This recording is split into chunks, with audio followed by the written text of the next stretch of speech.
Ok, bueno, el tema de hoy es sobre el panhipopituitarismo y los adenomas hipofisiarios.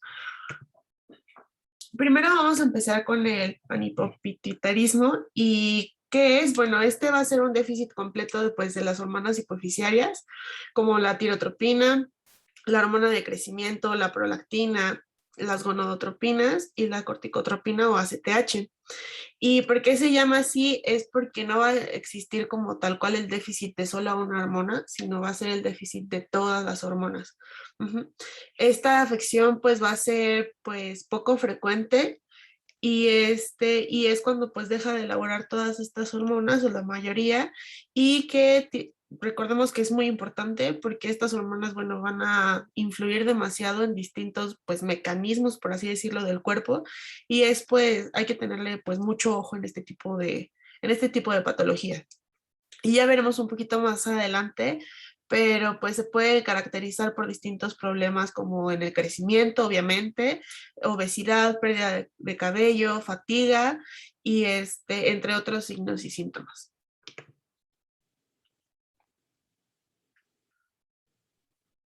En cuanto a su epidemiología, la incidencia aproximadamente es de 4.2 casos por cada 100.000 adultos y en niños es de un caso por cada 10.000 niños. La causa más frecuente en los adultos es el tumor hipofisiario, representando un 61%, seguido por tumoraciones no hipofisiarias como son los meningiomas en un 9%. Y entre las causas no tumorales tenemos, bueno, la más frecuente es la silla turca vacía, que es un 7%. Y este padecimiento es una situación poco frecuente en pacientes jóvenes, pero su prevalencia aumenta conforme la edad. En un artículo vi que en la octava década de la vida es la causa más prevalente del panhipopituitarismo, perdón. Y por último tenemos el síndrome de Shane, que representa un 6%. La siguiente, por favor, Clau. Y en cuanto a su clasificación, tenemos primarios y secundarios. Dentro de los primarios también están los congénitos. Las primarias se caracterizan por la ausencia de destrucción de las células hipofisiarias y en el congénito son anomalías estructurales genéticas. Y en el secundario tenemos alteraciones hipotalámicas o del tallo hipofisiario. Y en cuanto a los adquiridos, son secundarias a otras alteraciones como traumatismos y tumores. La siguiente, por favor, Clau. Bueno, a su etiología, el origen de este trastorno puede ser hipofisiario, que es en el cual nos vamos pues a centrar un poquito más, generalmente por los adenomas que pues ya habíamos mencionado hace ratito. Pero en este caso se comentaba que necesitaba como una afectación al más del 70-80% de la glándula y también puede ser por algún origen hipotalámico, por una secreción inadecuada de los factores hipotalámicos liberadoras de estas hormonas. También puede ser por tumoraciones hipofisiarias, una silla turca vacía o el síndrome de Sjögren que ya había comentado mi compañero de. Y también puede estar causado por alguna infección, por algún NBC, factores genéticos que los vamos a ver un poco más adelante, que son pues bastante importantes en este tema, y alguna metástasis de algún cáncer o alguna causa no conocida.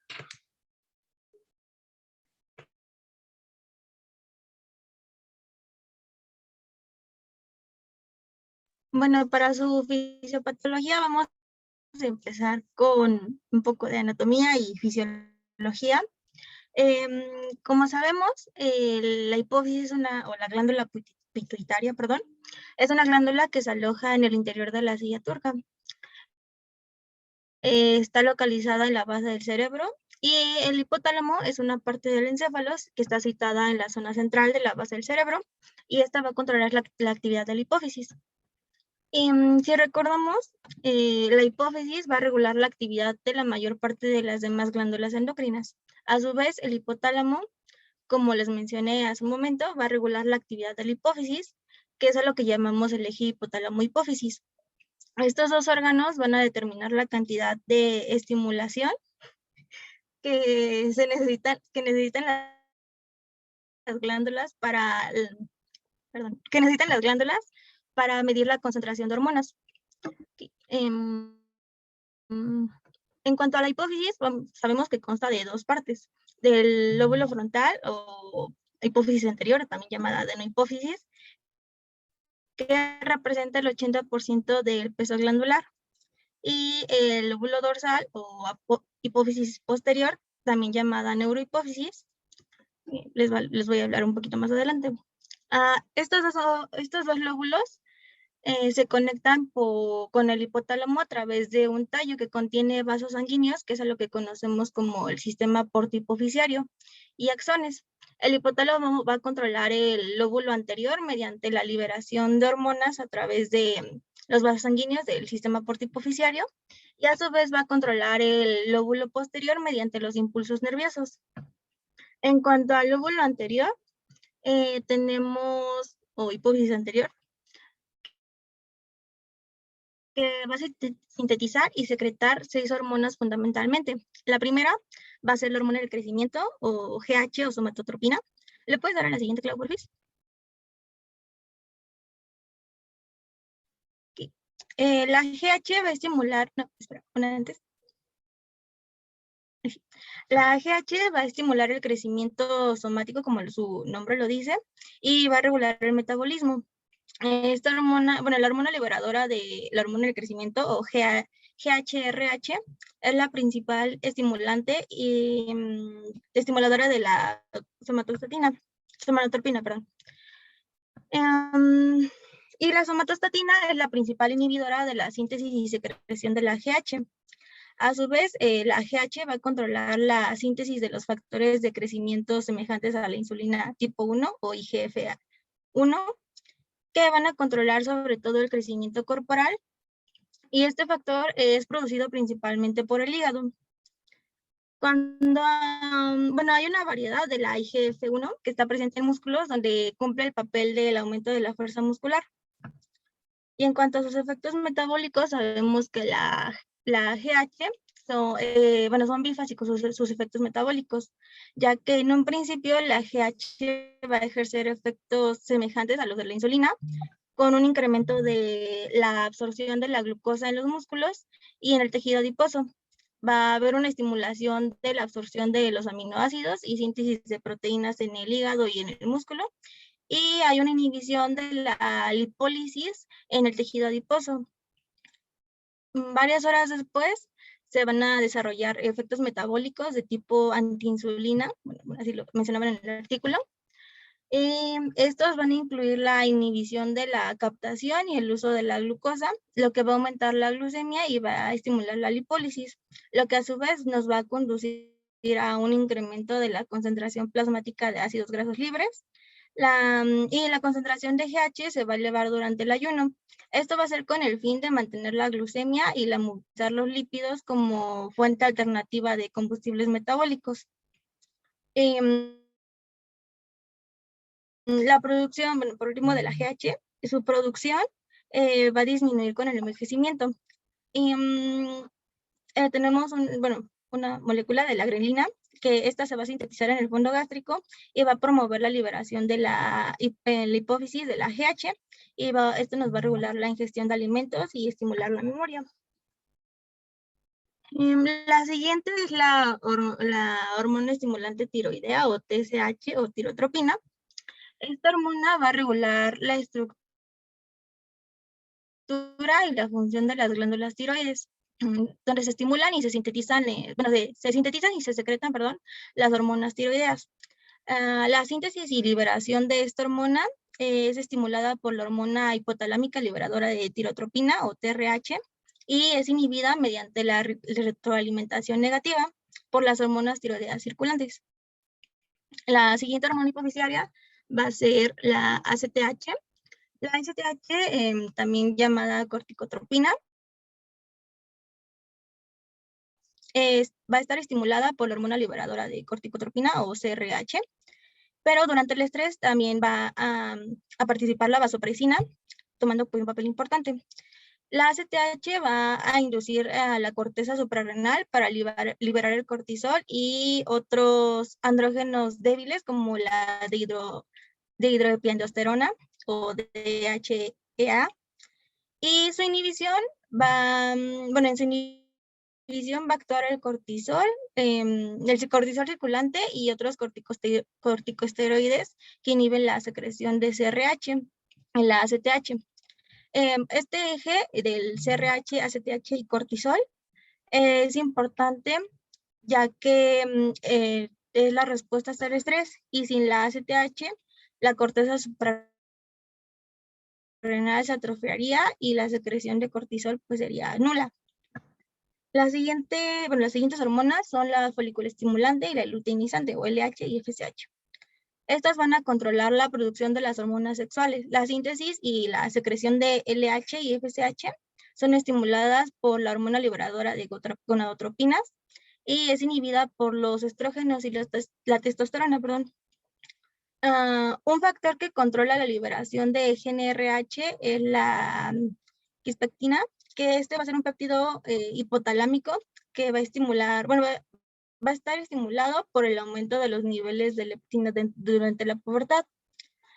Tenemos dos hormonas gonadales que van a ser la inhibina y la activina.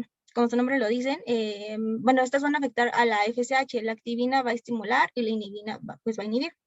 En las mujeres, la LH y la FSH van a estimular el desarrollo del folículo ovárico y la ovulación. Y en los hombres, la FSH va a actuar sobre las células de Sertoli y es esencial para la espermatogénesis. Y la LH va a actuar sobre las células de Leydig de los testículos y va a estimular la biosíntesis de testosterona. Y por último, tenemos la prolactina. La prolactina se sintetiza en las células denominadas lactótropos, que estas van a constituir alrededor del 30% de las células de la adenohipófisis.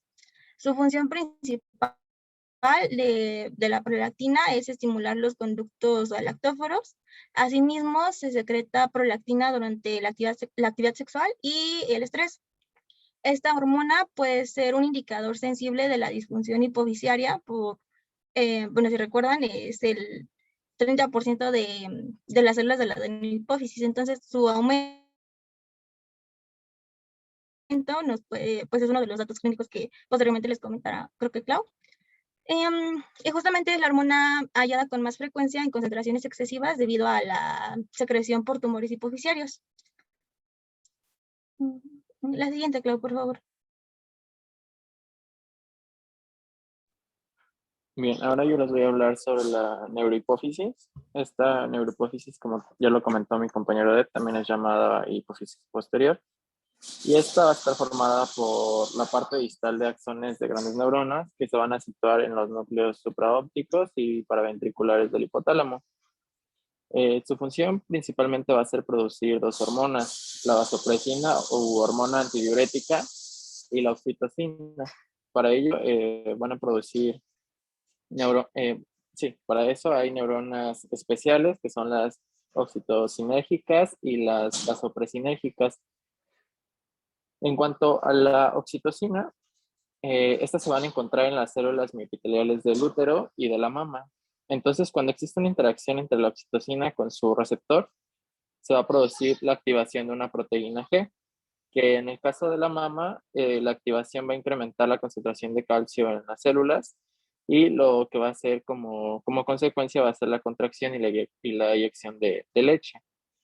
En el caso del útero, la interacción de la oxitocina igualmente con su receptor va igual a producir una activación de una proteína G, que igualmente va a ocasionar un incremento de la concentración de calcio en las células miopiteliales y esta va a ser una conversión del ácido araquidónico en prostaglandina F2 y este incremento de prostaglandina F2 va a producir una contracción de las células miopiteliales uterinas y en el trabajo de parto va a ayudar a la expulsión del feto. En cuanto a la hormona antidiurética, vamos a encontrar dos tipos de receptores, los B1A y los B2. Los B1 especialmente se van a encontrar en células musculares de los vasos sanguíneos y en los hepatocitos, y los B2 se van a encontrar en la pared vasolateral de las células del túbulo colector. Entonces, la interacción de la hormona antidiurética con su receptor de tipo 1 va a producir la activación de la proteína G acoplada al mismo. Y en cuanto a su receptor de B2, igual va a estimular a la proteína G acoplada a su receptor. Y esto lo que va a hacer que va a estimular a la adenilato ciclasa y por ello va a ocasionar una producción de AMP cíclico y activación de proteínas quinasas. Y esto va a ser con el fin de fosforilizar proteínas de membrana que permiten que el agua fluya en el interior, hacia el interior del intersticio y a favor del gradiente de concentración. ¿Puedes pasar a la siguiente, Klaus, por favor?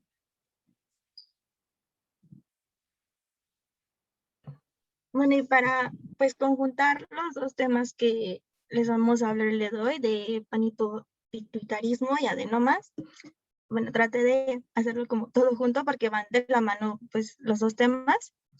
Y sabemos que para que el mantenimiento de la homeostasis del eje hipotálamo hipófisis se logre es mediante los circuitos de retroalimentación positiva y negativa.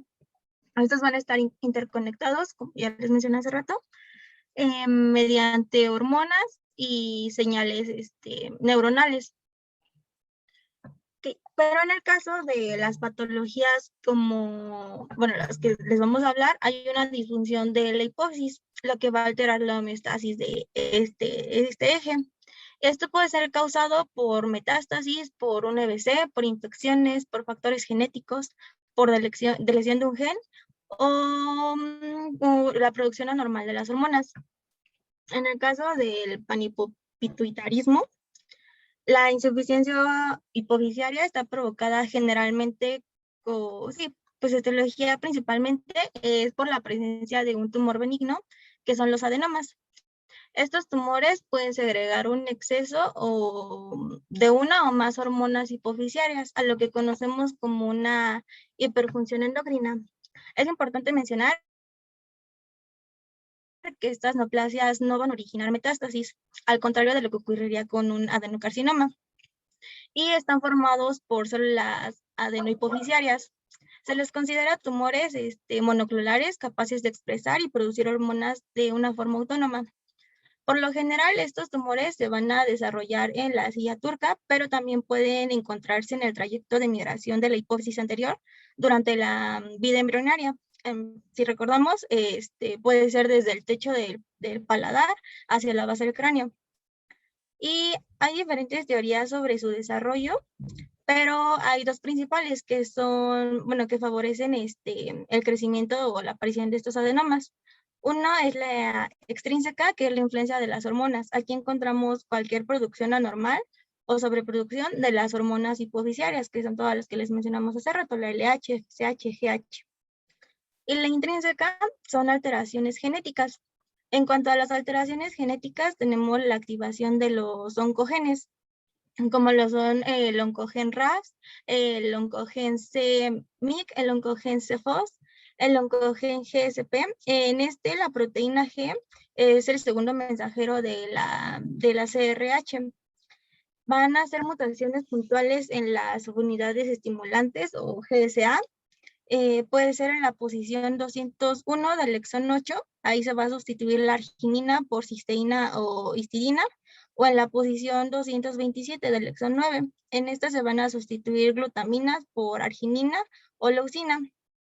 Y lo que va a causar es que se van a inactivar la GTPasa y nos va a llevar a una alteración de la adenilciclasa.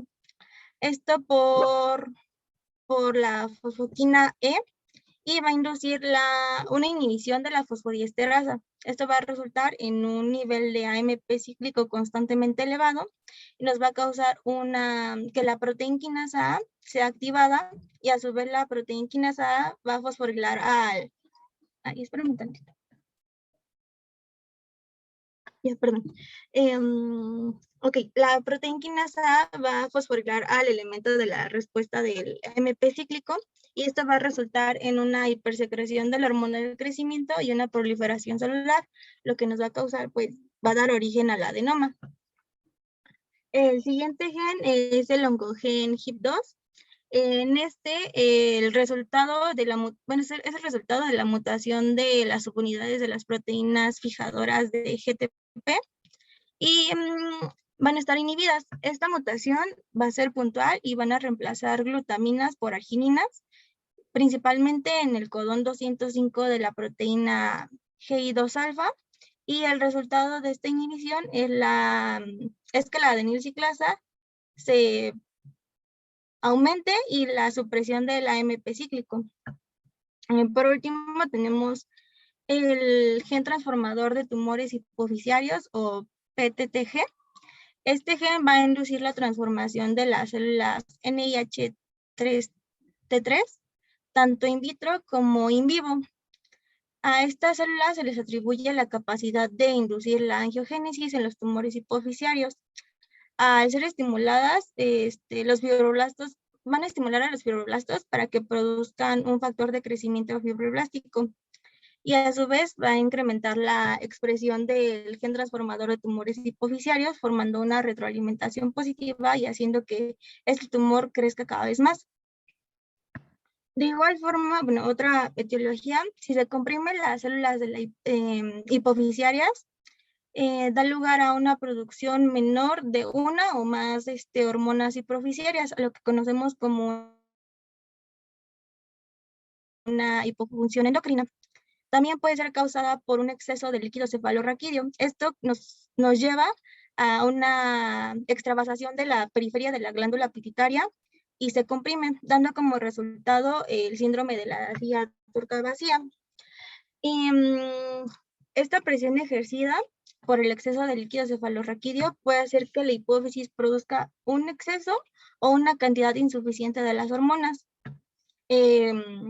Como resultado, pues en el caso del panhipopituitarismo, como se les mencionamos en la definición, es el déficit completo de todas las hormonas. O sea, ninguna hormona va a ser secretada ni producida. Y para los adenomas hipoficiarios, el resultado, pues hay diferentes trastornos de acuerdo a la hormona que está aumentada. Entre los trastornos derivados de la producción excesiva de las hormonas hipoficiarias, se incluyen la acromegalia en el caso de la hormona del crecimiento, la enfermedad de Cushing en el caso de la hormona adenocorticotrófica, la galactorrea, disfunción eréctil y la esterilidad, particularmente en mujeres en el caso de la prolactina. La siguiente, Clau, por favor.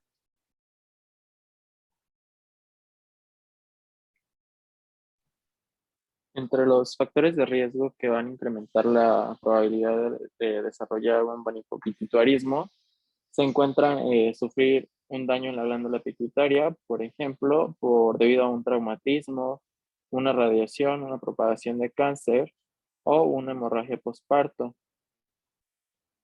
Otro factor de riesgo es tener un tumor en la glándula pituitaria. ¿Puedes pasar a la siguiente, por favor? Ahora, en cuanto a los factores relacionados con el pronóstico, se va a encontrar el sexo femenino. Este presenta una razón de mortalidad estandarizada de entre 1 de cada 4 y 4 de cada 54. Realmente no se conocen las causas de este incremento en la mortalidad en las mujeres. Sin embargo, se han postulado varias teorías en las que la mayoría concuerdan que está relacionado con un retraso en el diagnóstico debido a que la sintomatología que presentan las pacientes femeninas es muy inespecífica. Y también varía los déficits hormonales que presentan estas pacientes y las interacciones entre ellas. Otro factor de riesgo relacionado con el pronóstico es la edad del diagnóstico. La tasa de mortalidad en ambos sexos es superior en aquellos casos en los que son diagnosticados a una edad más temprana y desciende a medida de que aumenta la edad. El siguiente factor es la causa. Por ejemplo, la acromegalia, la enfermedad de Cushing y los craneofaringiomas. Estas van a ser etiologías que están asociadas con un peor pronóstico y también tienen un mayor aumento de mortalidad. Ahora, del otro lado, por el contrario, los tumores hipoficiarios no funcionales, estos son los que van a presentar mejor pronóstico. Otro factor es la deficiencia de GH y su tratamiento sustitutivo. En cuanto al déficit de GH no sustitutivo, se asocia a un incremento de la morbimortalidad. Cuando un paciente presenta deficiencia de GH, ellos van a presentar un perfil lipídico desfavorable. Van a presentar aumento de colesterol total, colesterol LDL, triglicéridos y un descenso de HDL. También va a presentar clínicamente aumento de la tensión arterial y cambios en la composición corporal, presentando un aumento en la masa grasa, grasa visceral y un descenso de la masa libre de grasa. Además, también presentan un aumento del estado proinflamatorio con una elevación de factores, del factor de necrosis tumoral alfa y la interleucina 6, que si recordamos, estos están implicados para el proceso de aterosclerosis y determinados factores de riesgo cardiovascular. En cuanto al tratamiento sustitutivo con corticoides, el uso crónico de corticoides está relacionado con un aumento igualmente del riesgo cardiovascular y también confieren un mayor riesgo de presentar un perfil lipídico desfavorable, aumento de circunferencia de cintura y un empeoramiento de hemoglobina glucosilada. El último factor relacionado al pronóstico es el déficit de gonadotrofinas y tratamiento sustitutivo. En este caso, en los hombres, el hipogonadismo aislado está asociado con un aumento del riesgo cardiovascular. ¿Puedes pasar a la siguiente, por favor?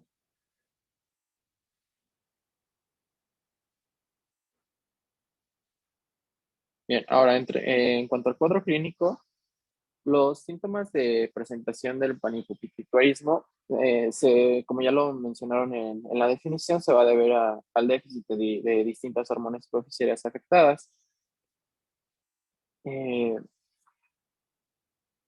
La presentación clínica va a depender de tres factores que a continuación se los voy a mencionar. El primero es la rapidez de la afección hipoficiaria. Por ejemplo, en la apoplejia hipoficiaria, esta va a causar una forma brusca de una insuficiencia suprarrenal. Esto debido a una afectación de ACTH, lo que va a producir en los pacientes anorexia, hipotensión, taquicardia, hipoglucemias. También otro factor del que va a depender la presentación clínica va a ser la intensidad de la deficiencia hormonal. Por ejemplo, cuando hay un déficit marcado de ACTH, va a causar síntomas en condiciones basales. Sin embargo, el déficit parcial solo va a estar en condiciones de estrés, por ejemplo, cuando se presenta un traumatismo, cirugía, infecciones. El tercer factor va a ser el tipo de células hipoficiarias afectadas. En general, la secreción de gonadotrofinas y de GH son las hormonas más afectadas. Esto a diferencia de la TSH y de la ACTH. En líneas generales, los pacientes con panhipopituitarismo presentan astenia, disminución de la fuerza muscular, laxitud articular, fatiga, disminución de la libido y dificultad para la concentración. En cuanto a la exploración física, vamos a encontrar pacientes que suelen mostrarse con una palidez mucocutánea y en mucosas, piel seca, fina y brillante, así como también pueden presentar ausencia de vello axilar y genital y una discreta atrofia muscular. ¿Puedes pasar a la siguiente, por favor? Ahora, hablando un poquito más sobre las hormonas en las que se tiene mayor afección, se van a presentar cuadros clínicos diferentes. Por ejemplo, cuando hay una deficiencia de ACTH, va a producir síntomas pues, derivados de la insuficiencia suprarrenal. Las formas más graves pueden producir incluso shock hipovolémico y provocar la muerte. Entre las presentaciones moderadas podemos encontrar pacientes con laxitud, fatiga, anorexia, pérdida de peso, hipoglucemia, hipotensión postural y taquicardia. En cuanto a los pacientes que presentan mayor déficit de TSH, en ellos se va a producir un cuadro de hipotiroidismo simbocio que va a ser similar al hipotiroidismo primario, que en ellos se va a incluir fatiga, letargia, intolerancia al frío, anorexia, estreñimiento, piel seca, bradicardia. Generalmente, como ya lo mencioné, van a presentar una clínica de un hipotiroidismo primario. Y en niños va a producir un retraso en el crecimiento tanto físico como mental. En cuanto al déficit de gonadotropinas, que es la LH y la FSH, esos van a producir síntomas derivados de un hipogonadismo, tanto en mujeres como en hombres. En las mujeres se va a presentar anovulación, infertilidad, disminución de la libido y descenso de la secreción de estradiol, lo que va a producir como consecuencia oligoamenorrea o amenorrea, atrofia y sequedad vaginal, y a largo plazo, puede producir atrofia mamaria y osteoporosis. Y en los varones, el hipogonadismo va a producir una hipofunción testicular, produciendo infertilidad, disminución de la producción de testosterona, que va a causar como consecuencia una disminución de la energía, descenso de la libido, y a largo plazo puede provocar una disminución de la fuerza muscular y osteoporosis. En la deficiencia de GH, en los niños se va a producir un retraso en el crecimiento y talla baja. En el adulto se va a caracterizar por una disminución de la masa muscular y un aumento de la masa grasa, así como el incremento del colesterol, el LDL y factores inflamatorios, como ya los había mencionado, la interleucina 6. También van a presentar un incremento en el riesgo de enfermedades cardiovasculares y una disminución de la densidad ósea. En los adultos con deficiencia de GH van a presentar a menudo obesidad con predominio central y alteraciones en la composición corporal. En la mayoría de los estudios de contenido de mineral óseo se va a presentar un aumento de fracturas y una disminución de este contenido mineral óseo. ¿Puedes pasar a la siguiente?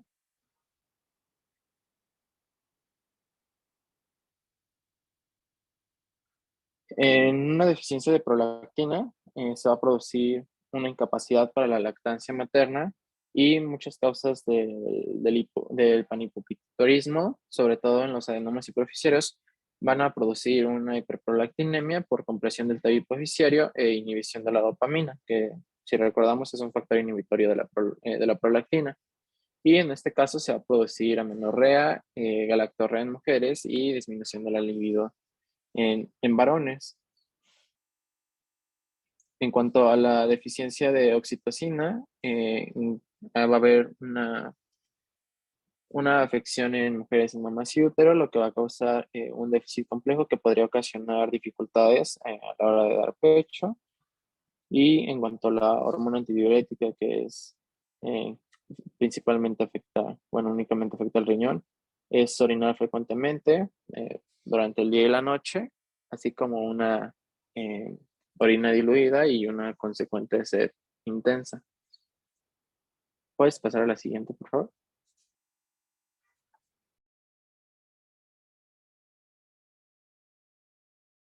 Bueno, en cuestión de diagnóstico, pues va a depender de los síntomas y signos que mi compañera Adrián ya, pues les comentó sobre los distintos ejes hormonales afectados.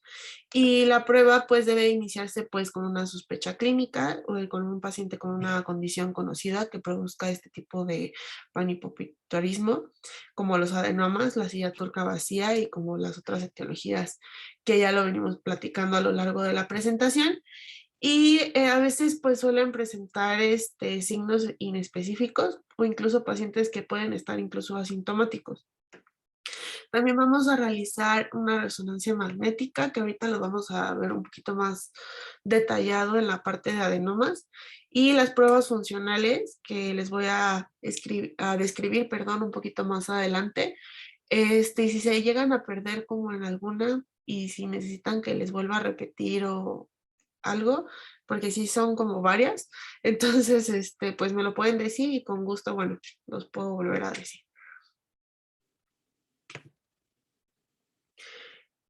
Bueno, se debe iniciar con un estudio de determinación basal de las hormonas hipofisiarias, como la prolactina, TSH, la tiroxina, la ACTH, el cortisol, la hormona de crecimiento, el factor de crecimiento de la hormona, las gonadotropinas, la testosterona y el estradiol. Ujú.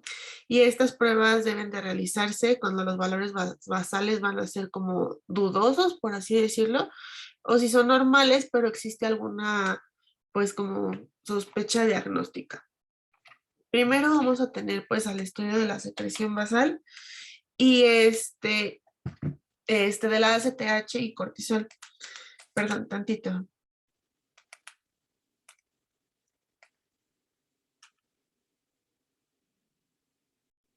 Ya, perdón. Entonces, pues bueno, se debe determinar, hacer una determinación basal del cortisol, que debe ser mayor a 18 microgramos sobre decilitro, que esto nos va a indicar que la ACTH va a ser suficiente. El rango normal va a ser entre los 5 y los 25 miligramos sobre decilitro y va a indicar pues esta suficiencia, perdón, en condiciones normales y ante un posible estrés, por lo que descartaría pues alguna afectación hipofisoadrenal, ¿no? Después, si tenemos un valor menor a 3 microgramos sobre decilitro, se va a tener pues unos valores no elevados y es un diagnóstico probable de alguna insuficiencia suprarrenal secundaria. Y si los valores son mayores a 3 y menores a 18 microgramos sobre decilitro, se deberá hacer alguna prueba dinámica, como la prueba dinámica de hipoglucemia insulínica, de la metilapona, de la CRH y el estímulo de la ACTH. Ahorita los voy a explicar un poquito más adelante. Entonces, la prueba dinámica de hipoglucemia insulínica va a ser la prueba para evaluar pues esta reserva hipofisiaria de la ACTH y consiste que debemos administrar 0,1 unidades de insulina por kilogramo de peso y se debe determinar pues los niveles de glucosa y el cortisol. Se va a considerar normal si los niveles de cortisol van a ser mayor a 18 microgramos sobre decilitro y cuando la glucosa va a ser menor a 50 microgramos sobre decilitro. Y esta va a tener distintas contraindicaciones, por ejemplo, en pacientes ya de la tercera edad, en pacientes pues con algún antecedente de cardiopatía isquémica, con enfermedades cerebrovasculares y como que la más obvia pues sería alguien, o incluso, perdón, convulsiones. Después vamos a tener a la prueba dinámica de mitirapona. Esta es un fármaco que va a bloquear la enzima 11-beta deshidroxilasa, que como podemos recordar un poquito de nuestras clases de ciclos básicos, nos va a ayudar a catalizar la conversión de 11-desocortisol, a cortisol. Su administración va a ser en pacientes sanos a causa de un descenso de niveles de cortisol, por lo que aumenta la ACTH y el 11-desoxicortisol, Se va a administrar por vía oral, que normalmente la dosis va a ser de 30 miligramos sobre kilogramo entre las 11 y 12 de la noche y se va a obtener la sangre para cuantificar este 11-desoxicortisol y cortisol plasmático aproximadamente a las 8 de la mañana del día siguiente. La prueba va a ser normal cuando se tienen unos niveles de 11-desoxicortisol mayor a 7 nanogramos sobre decilitro y cortisol de menos de 10 microgramos sobre decilitro. Y también la ACTH plasmática debe aparecer aproximadamente mayor a 11 microgramos sobre mililitro. Después vamos a tener a la prueba de estímulo con ACTH. ¿A qué nos va a ayudar? Bueno, nos va a ayudar a la función de la corteza suprarrenal para evaluar pues esta función hipofisiaria indirecta, ya que la ausencia de algún cortisol va a indicar que pues esta glándula va a estar atrofiada por algún estímulo crónico de esta hormona. Esta no va a ser pues válida o no la vamos a poder realizar si la patología del panhipopituitarismo va a ser reciente.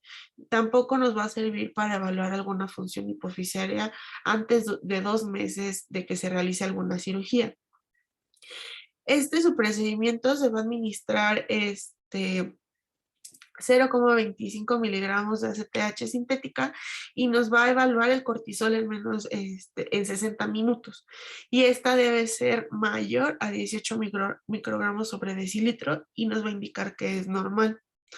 Los resultados, pues bueno, se van a correlacionar adecuadamente con la hipoglucemia insulínica, que ya lo hablamos un poquito, y estos estudios van a conseguir pues una mayor correlación con los estímulos de ACTH.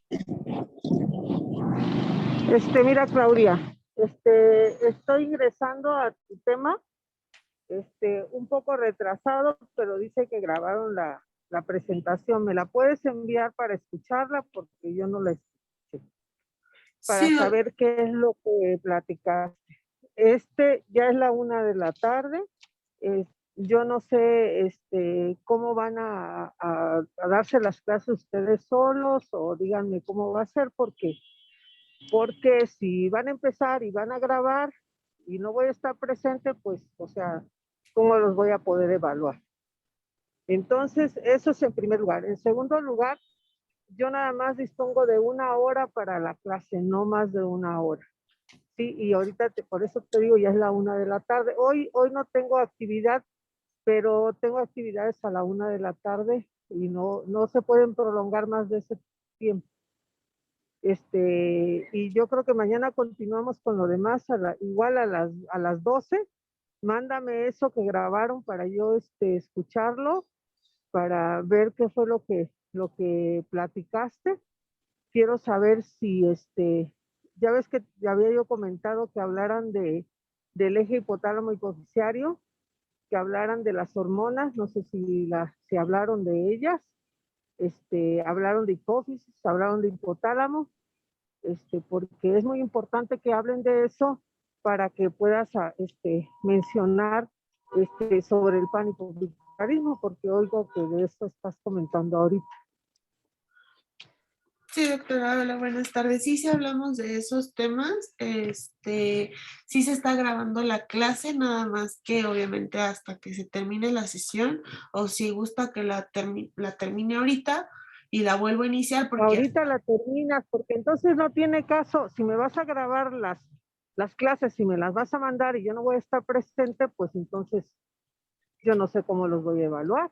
Entonces, no, ¿ustedes no, van a no. dar las clases por separado o cómo? En esta cuestión fue que le habíamos comentado a mi compañera Aldair que nosotros igual tenemos rotaciones pues en las siguientes horas. Por eso, pero Entonces, yo también tengo actividades, doctora, y yo soy tu maestra.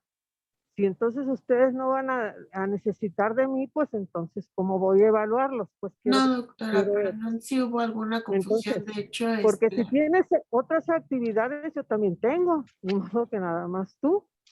Entonces, finalmente, si no se podía hoy, pues la podíamos dar otros días, pero que estuviéramos todos, no que estuvieran nada más ustedes.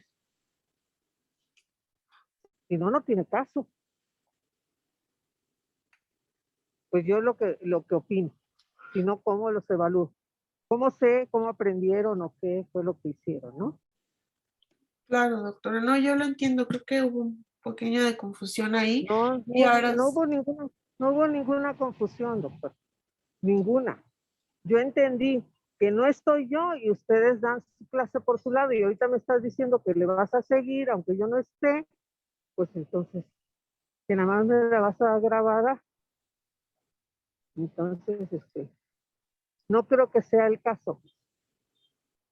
Entonces, si ya hablaste de eso, mándame la presentación de ahorita, yo evalúo a ver de qué hablaste, qué fue lo que comentaste. No sé si tus compañeros tengan alguna duda de lo que tú les mencionaste, porque no se trata nada más de hablar y hablar y hablar y hablar y hablar y a ver si entendieron, a ver si no, porque finalmente esto va a ser parte de un examen y si no lo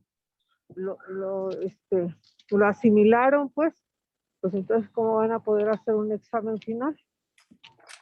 Yo quiero que comprendan lo que les están diciendo.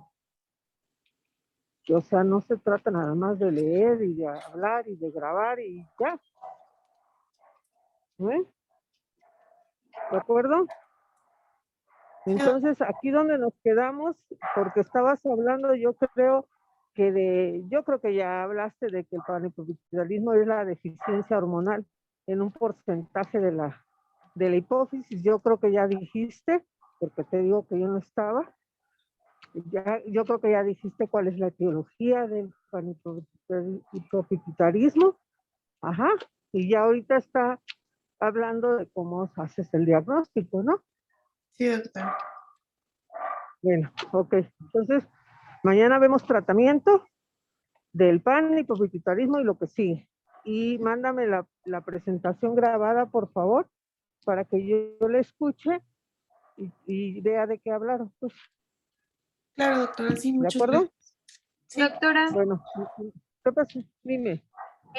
bueno, mañana también entonces el equipo terminaría esa parte que falta y ya iniciamos el tema de la tiroiditis o ya no por el tema del Seguimos tiempo. con... Mira, no sé de qué, hablaron de adenomas ya, de adenomas, es que no sé, necesito checar en ¿cómo se llama? En lo que me van a mandar en el audio, de qué hablaron, pues. nosotros empezamos, como usted comentaba, la etiología, factores de Sí, está riesgo, bien. todos los ejes que nos Ajá. había comentado que incluiríamos. Y ahorita Sí. estábamos tratando el diagnóstico centrado tal cual al panhipopitusismo. Y después ya acabando tratamiento íbamos a comenzar con adenomas y ya pues de una forma más sintetizada y de forma rápida también para que no nos lleváramos tanto tiempo. Bueno, no se trata de hacer sintetizado todo y no comprenderlo, ¿sí? Porque esto es parte de los temas que tienen que saber. O sea, para que no les lleve tiempo, si no importa el tiempo, importa el conocimiento, doctora. O sea, lo que vayan a aprender de esto. Por eso te digo, quiero escuchar ese audio para saber qué fue lo que hablaron, para saber qué les faltó, qué necesitan saber más acerca de esto y ya para comentar, porque si no todo eso queda como así, bla, bla, bla, bla, bla, y nada más, y no es el caso, pues. Entonces, espero que me mandes el audio, lo escucho al rato, y mañana seguimos con tratamiento, y si tienes que todavía no han hablado de adenomas, hablamos de adenomas, si nos da tiempo hablamos de tiroiditis, si no, hasta la siguiente clase, por favor, Ok, doctora. ¿sí? Bueno, mañana ya a las 12 voy a estar puntual, ¿sí? Gracias. Gracias, doctora. Bonita tarde. Gracias, doctora. Buenas tardes.